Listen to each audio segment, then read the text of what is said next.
შინაგან საქმეთა სამინისტრო დამოუკიდებლობის დღესთან დაკავშირებულ ღონისძიებას ფოთში უმასპინძლებს.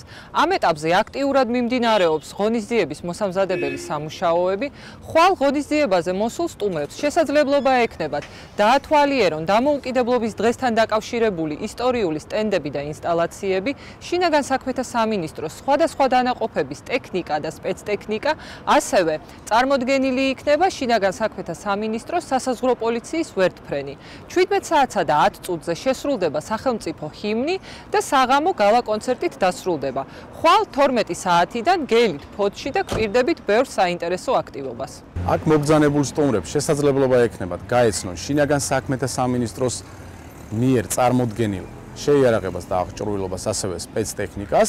საგანგებო სიტუაციების მართვის სამსახურს დამონტაჟებული ექნება საცოცი კედელი ბავშვებისთვის, ასევე გვეყოლება მაშველი ძაღლი და ბავშვებს გადაეცემათ სამახსოვრო საჩუქრები. დაცვის პოლიციის მუშაობის სპეციფიკის უკეთ გასაცნობად ჩვენ დაგეგმილი გვაქვს ეგრეთ წოდებული განგაში, რაც ნიშნავს იმას, რომ იმიტირებულ დაცულ ობიექტზე ჩაირთვება განგაშის სიგნალი და სწრაფი რეაგირების ჯგუფი დროულად უნდა გამოცხადდეს შემთხვევის ადგილზე.